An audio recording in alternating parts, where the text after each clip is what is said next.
Hello students, मैं हिमानी आप लोग के सामने आज आई हूँ ह्यूमन फिजियोलॉजी एनसीईआरटी के सारे डिसऑर्डर्स के साथ हिंदी में एक्सप्लेनेशन लेकर।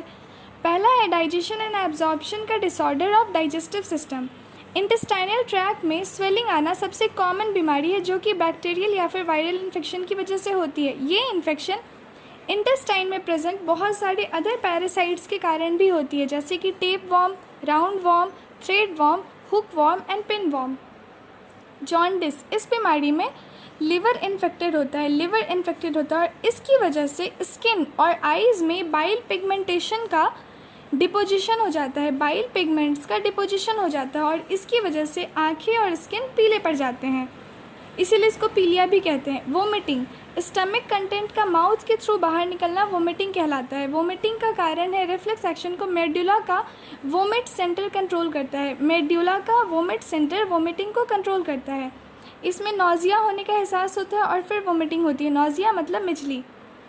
डायरिया, बाउल मूवमेंट की फ्रीक्वेंसी एबनॉर्मल होती है। डायरिया में क्या होता है, जो बाउल मूवमेंट है उसकी फ्रीक्वेंसी एबनॉर्मल होती है और इसकी वजह से फीकल डिस्चार्ज की लिक्विडिटी बढ़ जाती है और इससे डायरिया कहते हैं। डायरिया फूड के एब्जॉर्प्शन को डिक्रीज़ करता है। कॉन्स्टिपेशन में बाउल मूवमेंट इरेग्युलर हो जाता है, उसकी वजह से फेसेस रेक्टम में ही रह जाती है। इनडाइजेशन, इस कंडीशन में फूड अच्छे से डाइजेस्ट नहीं होता है और जिसकी वजह से पेट हमेशा भरा भरा लगता है। इनडाइजेशन का कारण है भरपूर मात्रा में एंजाइम्स का सिक्रीट ना होना, anxiety, food poisoning, over eating या फिर स्पाइसी फूड खाना। दूसरा है breathing and exchange of gases. इसके disorders of respiratory system, asthma, emphysema and occupational respiratory disorder. Asthma, इसमें सांस लेने में प्रॉब्लम होती है और सांस लेने में व्हीजिंग की आवाज़ आती है, घरघराहट की आवाज़ आती है। ये ब्रोंकाई और ब्रोंकियोल्स में इन्फ्लेमेशन आने की वजह से होता है, सूजन आने की वजह से होता है। एम्फाइजिमा, ये बीमारी क्रॉनिक धीरे धीरे होती है और इसमें अल्वियोलर वॉल नष्ट हो जाते हैं जिससे कि रेस्पिरेटरी सरफेस डिक्रीज़ होती है। एम्फाइजिमा में रेस्पिरेटरी सरफेस डिक्रीज़ होती है और इसका मेन कारण होता है cigarette smoking.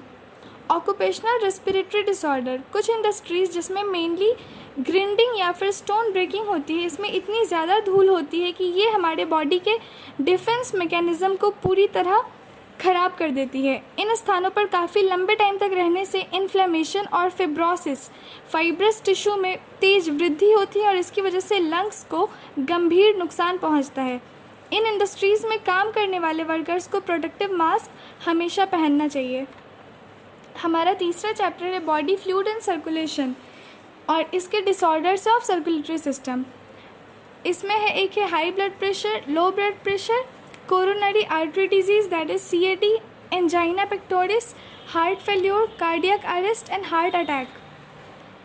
High blood pressure, hypertension में ब्लड प्रेशर नॉर्मल 120/80 mm/Hg से ज़्यादा हो जाता है। बीपी सिस्टोलिक बाई डायस्टोलिक होता है। सिस्टोलिक होता है पंपिंग प्रेशर एंड डायस्टोलिक होता है रेस्टिंग प्रेशर। तो जब 120 से ज़्यादा 140 एंड 80, डायस्टोलिक से ज़्यादा 90 हो जाता है तो इसको हाइपरटेंशन कहते हैं और जब ब्लड प्रेशर 120 से कम हो, 80 से कम हो तो उसको लो ब्लड प्रेशर कहते हैं।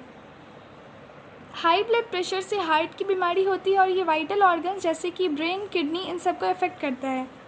Coronary artery disease CAD, coronary artery disease को अक्सर एथेरोस्क्लेरोसिस भी कहते हैं और इसमें ब्लड वेसल्स अफेक्टेड होती है।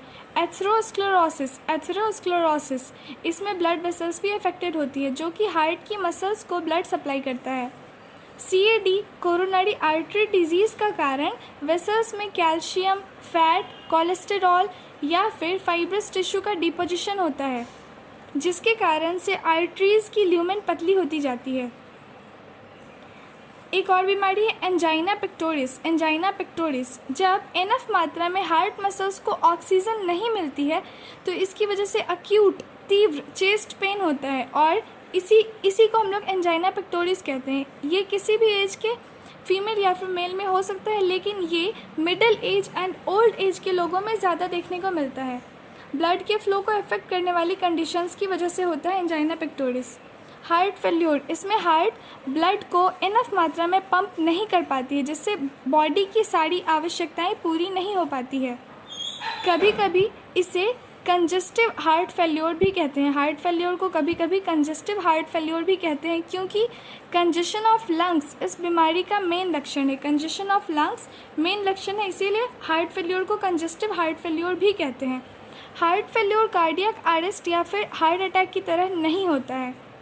कार्डियक अरेस्ट में हार्ट बीट करना बंद कर देता है, stop beating, and heart attack में इनफ मात्रा में ब्लड सप्लाई नहीं होने की वजह से हार्ट की कोई मसल जो होती है वो अचानक से डैमेज हो जाती है, उसको हार्ट अटैक कहते हैं।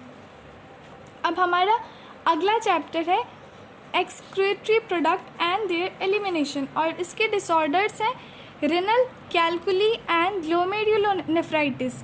रेनल कैलकुली में किडनी के अंदर क्रिस्टलाइज साल्ट, ऑक्सलेट एट्सेट्रा का स्टोन या फिर इनसॉल्युबल मास का बनना रेनल कैलकुली कहलाता है। एंड ग्लोमेरुलोनेफ्राइटिस, इसमें किडनी के ग्लोमेरुलाई में इन्फ्लेमेशन होती है, सूजन होती है।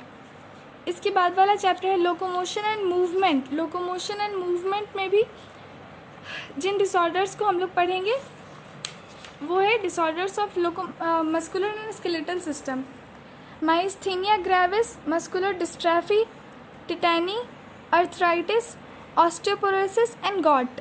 माइस्थीनिया ग्रेविस ये एक टाइप का ऑटो इम्यून डिसऑर्डर होता है जो कि न्यूरोमस्कुलर जंक्शन को अफेक्ट करता है। न्यूरोमस्कुलर जंक्शन को अफेक्ट करता है, ऑटो इम्यून डिसऑर्डर होता है माइस्थीनिया ग्रेविस। इसमें फैटिग, वीकनिंग और स्केलेटल मसल्स की पैरालिसिस हो जाती है। फैटिग, वीकनिंग और स्केलेटल मसल्स की पैरालिसिस हो जाती है।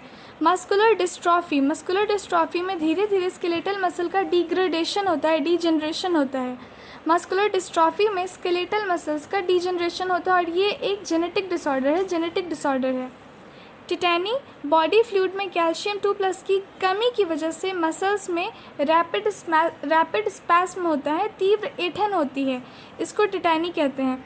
बॉडी फ्लूइड में कैल्शियम 2+ की कमी की वजह से मसल्स में रैपिड स्पैस्म होता है, जिसको कि टिटैनी कहते हैं। अर्थराइटिस, जॉइंट्स में स्वेलिंग, जॉइंट्स में स्वेलिंग अर्थराइटिस होता है।